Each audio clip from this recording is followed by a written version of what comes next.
রাত পোহালেই আমার জায়ের সাথে আমার স্বামীর বিয়ে। আমার তার সাথে ডিভোর্স হয়নি, এমনকি আমি আমার স্বামীর ঘর ছেড়েও কোথাও যাইনি এখন পর্যন্ত। আমি আছি আমার রুমে। বিয়ের 9 বছর হতে চলেছে, এখনও নিঃসন্তান। সমস্যাটা আমার স্বামীর।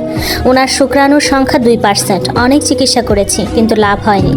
বিয়ের 3 বছরের মাথায় যখন জানতে পারি তার কখনো সন্তান হবে না, সে মানুষটা সারা রাত আমাকে জড়িয়ে ধরে কেঁদেছে। আমাকে বলেছে আমি যেন তাকে ছেড়ে কোথাও না যাই, এবং কথা দিয়েছিলাম যাব না। এরপর ভালোই দিন যাচ্ছিল, শাশুড়িও আদর করত। কিন্তু একদিন আমার ভাসুর হঠাৎ ঘুমের মধ্যে ব্রেন স্ট্রোক করে মারা যায়। তারা আলাদা বাড়ি করেছিল, সেখানে থাকতো। আমার ভাসুর মৃত্যুকালে 12 বছর একটি ছেলে এবং 3 ও 5 বছরের 2 মেয়ে রেখে যায়। আমার যা ছিল ভীষণ সুন্দরী এবং ভীষণ অমায়িক ভালো মানুষ ছিলেন। তার যে 3টা বাচ্চা দেখে বোঝাই যাইতো না। তাদের সংসার 18 বছরের ছিল। আমার ভাসুর মারা যাওয়ার পর থেকে মেয়ে 2টা আমার কাছে থাকতো এবং বেশিরভাগ সময় আমার যা আমাদের বাড়িতে থাকতো। আমার শাশুড়ি আগে আমাদের সাথে থাকতো, ভাসুর মারা যাওয়ার পর কয়েকদিন ওখানে ছিল, তারপর যাও চলে আসে আমাদের বাড়িতে। বাড়িটা আমার স্বামীর করা ছিল। আমার শ্বশুরের জায়গার উপর একতলা বাড়ি করেছিল আমার স্বামী। আমার জায়ের মেয়েরা আমার স্বামীকে আগে ছোট বাবা বলে ডাকতো, এখন শুধু বাবা বলেই ডাকে। আমার ভাসুরের মোটামুটি টাকা পয়সা ছিল, আর্থিক অভাব ছিল না। তারপরেও আমার স্বামী এবং আমি তাদের যথেষ্ট দেখতাম। ভাসুর মারা যাওয়ার পর থেকে বাচ্চাগুলো আমার স্বামীকে ছাড়া কিছুই বুঝতো না। আমি বিষয়টা আমলে নিয়েও নেই নাই। আমার দিন বাড়ির আঙিনায় হাঁস মুরগি গরু লালন পালন করায় চলে যেত। আমি ঘরের সব কাজ করতাম। আমার ভাসুর মারা যাওয়ার পর রাতের বেলা আমার স্বামী ভাসুরের মেয়েদের সাথে থাকতো, কারণ ওরা বাবার জন্য কান্না করতো। তখন আমার বিছানায় এসে ঘুমাতো। আমার বিছানাটা এত বড় ছিল না, তখন ওরা দুজন সহ আমার স্বামী খাটে শুইলে আমি নিচে ঘুমাতাম। এর কয়েকদিন পর 12 বছরের ছেলেটা এসেও আমার স্বামীর সাথে ঘুমাতো। আমি তখন অন্য রুমে ঘুমাতাম। এভাবে আস্তে আস্তে তৈরি হলো আমার স্বামীর সাথে আমার দূরত্ব। আমার ভাসুর মারা যাওয়ার বছরখানেক পার হওয়ার পর খেয়াল করলাম আমার শাশুড়িও আমাকে তেমন দেখতে পারে না। সব কিছুতে বড় ভাবিকে প্রাধান্য দেয়, এবং আমার স্বামীও আমাকে গুরুত্ব দিত না এবং সময় দিত না। সব কিছুতে ভাবি ভাবি করতো। আমার বড় যা হচ্ছে আমার শাশুড়ির বোনের মেয়ে। আমার শাশুড়ি তার বোনের মেয়েকে আনছে তার বড় ছেলের জন্য, আর আমার স্বামী আমাকে পছন্দ করে পারিবারিকভাবে বিয়ে করেছে। এজন্য অবশ্য প্রথম প্রথম আমার শাশুড়ি আমাকে তেমন পছন্দ করতো না। ভাসুর মারা যাওয়ার বছর পার হওয়ার পর তারা আবার তাদের বাড়িতে চলে গেল, সাথে আমার শাশুড়িও গেল। আমি একা হয়ে গেলাম। আমার স্বামী বাজার করে দিত, রাতে বেশিরভাগ সময় ওখানে থাকতো। আমি থাকতে পারতাম না, কারণ আমার গবাদি পশু ছিল। একটা সময় শুধু সকালে কোনো কাজ থাকলে আমার এদিকে আসতো, আমার স্বামী এমনি আসতো না। আমিও চুপচাপ সহ্য করেছি, কারণ ঝগড়া করলে আরও ঝামেলা হতো এবং মারামারি হতো। এখন মাসেও আসে না, তাই আমিও আর কিছু বলতাম না। শুধু বুঝতাম মানুষটা আর আমার নেই। একদিন আমার শাশুড়ি আর আমার স্বামী বাড়িতে এসে বলে, তুমি জানো আমার ছেলের কখনো বাচ্চা হবে না। আমার বড় ছেলেও মারা গেছে। আমি চাইছি বড় বউর সাথে আমার ছেলের বিয়ে দিয়ে সাথে 3টা সন্তান পাবে।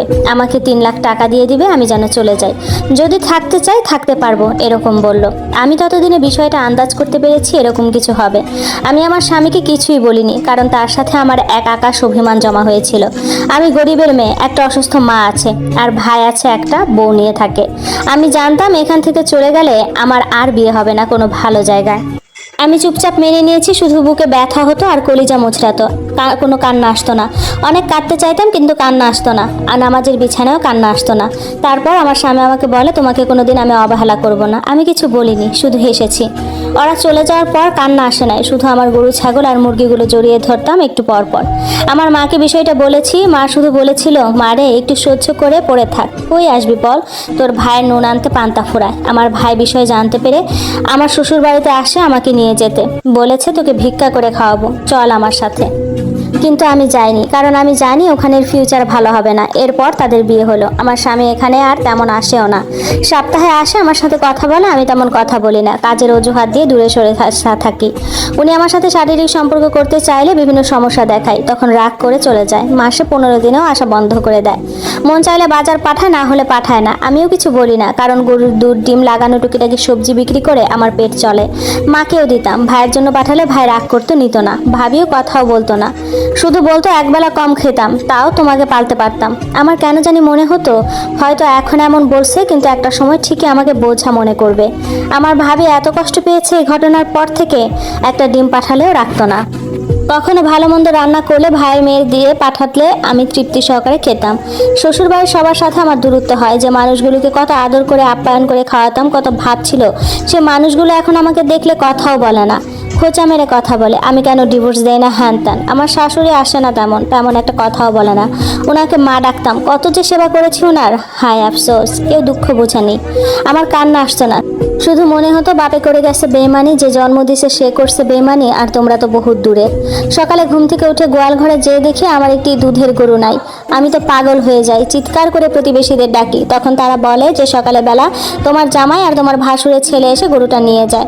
আমি পাশের প্রতিবেশীকে আমার হাঁস মুরগি গরু দেখতে বলে কোনো রকমে বোরকা পরে ওদের বাড়িতে রওনা দেই। ওদের বাড়িতে গিয়ে দেখি গরুটা জবাই করে মাংস কাটতেছে। আমি চিৎকার দিয়ে কান্না করে উঠি।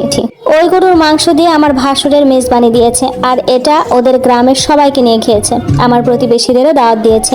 শুধু আমার জন্য এক মুঠ ভাত ওঠেনি, সারাদিন কিছু খাইও নি, শুধু গোয়াল ঘরের দরজার পাশে বসে কেঁদেছি। প্রতিবেশী কয়েকজন মুরব্বী বলেছে তোর কপালে সুখ উঠে গেছে রে বউ, তোর কপালে সুখ নাই। একজন আমাকে ভাত দিয়ে গেছে, খাইনি। পরের দিন সকালে সেগুলো পানি দিয়ে খেয়েছি। পরের দিন সকালে গরুর গোবর দিয়ে খুঁটো বানাচ্ছি সেল করার জন্য। এগুলো জ্বালানি হিসাবে ভীষণ ভালো কাজে দেয়। আমার স্বামী কয়েকজন লোক নিয়ে আসে, তাদের গোয়াল থেকে বের করে গরু দেখাচ্ছে। আমার এখন 2টা গরু, একটা বাছুর সহ মোট 3টা। আমার স্বামীকে বললাম গরুগুলো সেল করো না, আমি এদের ছাড়া থাকতে পারবো না। আমার স্বামী আমাকে বলে তোকে থাকতে বলছে কে, চলে যা। এগুলো নিয়ে ওর আর আমার মধ্যে অনেক ঝগড়া হয়। আমি তো গরু বিক্রি করতে দিব না, তখন সে আমাকে অনেক মারে ওই মানুষগুলোর সামনে। প্রতিবেশীরা ধরতে আসলে তাদেরও গালাগালি করে পরে গরুগুলো নিয়ে যায় পিকআপে গাড়িতে করে। আমার গোয়াল ঘরটা হাহাকারে ভরে ওঠে। চুপচাপ কষ্টগুলো হজম করি, কারণ যাওয়ার জায়গা নাই। ভীষণ গরিবের মেয়ে আমি। আমার বাপ ছিল অনেক কোটিপতি, কিন্তু আমাদের সাথে বেইমানি করে গেছে। আমার বাপ আমার মাকে শখের বশে বিয়ে করে, কখনো সামাজিক মর্যাদা দেয়নি। আমরাও তেমন চালাক চতুর ছিলাম না। আমার বাপের কোটি কোটি টাকা, ওনার শহরে 13টা বিল্ডিং রয়েছে এবং 15টা কাভার ভ্যান, পিকআপ, বাস এ ধরনের গাড়ি রয়েছে। ওনার প্রথম সংসারে এক ছেলে এক মেয়ে, তারা ভাই বোন দুজনেই MBBS ডাক্তার। আমার মাকে বিয়ে করার 5 বছর পর আমার বাবা মারা যায়। আমার মা সেখানে গিয়েছিল কিন্তু কোনো কিছু পায়নি, উল্টো আমাদের জারজ বলে বের করে দিয়েছে। আমার ভাইয়ের তখন 3.5 বছর আর আমি আম্মুর গর্ভে ছিলাম। এরপর মা আমাদের নিয়ে মানুষের বাসায় কাজ করে সুখে দুঃখে মানুষ করে। আমার ভাই কৃষক, পড়ালেখা একদম করেনি। ও 7 বছর বয়স থেকে মানুষের দোকানে কাজ করত। আমি কোনো রকমে ক্লাস 9 পর্যন্ত পড়েছি। এরপর ওনার সাথে বিয়ে হয়ে যায়। যাই হোক, একদিন ওরা সবাই এ বাড়িতে বেড়াতে আসে। আমি রান্না বান্না করে খাওয়াই, কাজের অজুহাতে রান্নাঘরে বসে থাকি। আমার স্বামীর সামনে খুব একটা বেশি যাই না, কিন্তু আমি তাদের খুশি দেখেছি। তাদের কত সুন্দর সংসার, 3টা বাচ্চা। আমার স্বামীর সাথে তার বউয়ের মাশাআল্লাহ খুব ভাব, একজন আরেকজনকে চোখে হারাচ্ছে। আমার শাশুড়ি তো ভীষণ খুশি। দেখে মনে হলো তাদের কত সুখী পরিবার, আমি শুধুমাত্র একটা আগাছা। নামাজের টাইম হয়ে গেল, জোহরের নামাজ আদায় করে খেতে বসলাম। একাই খাই, ওদের সাথে খাই না। আমার স্বামী কোথা থেকে যেন রান্নাঘরে আসলো, এসে আমাকে বলল ভাত খাইতেছো? আমি বললাম জি। তখন বলল ডাটা দাও তো, 2টা রাতা মুরগি জবাই করি। আমি বললাম আমার মুরগি কেন আপনি জবাই করবেন, কিনে আনেন, দয়া করে এগুলো জবাই করেন না। তারপর ঝগড়া লেগে গেল। ভাত খাইতেছিলাম, ওখানে আমাকে চামচ দিয়ে কয়েকটা বাড়ি মেরে দিল। আমি আর কিছু বলি নাই, যা ধরতে আসছিল, কিন্তু যাকেও বকা দিয়ে দূরে সরিয়ে দিয়েছে। এরপর আমার মুরগির সবগুলো ইচ্ছে করে জবাই করে দেয়। আমার মুরগির ছানা ছিল অনেকগুলো, 7টা মুরগি জবাই করে দেয়। আমার যা আর শাশুড়ি মিলে মুরগিগুলো পরিষ্কার করে কেটে কষিয়ে রাখে। আমি দুয়ারে বসে শুধু চোখের পানি মুছতেছিলাম। তারপর কোথা থেকে যেন আমার ভাবি আসে। ভাবি এসে আমাকে একটা চর মারে। আমরা আছি, আমরা মরে যাই নাই, তুই আমার সাথে চল, জীবন সুন্দর, আমি তোরে পালমু, তুই আমার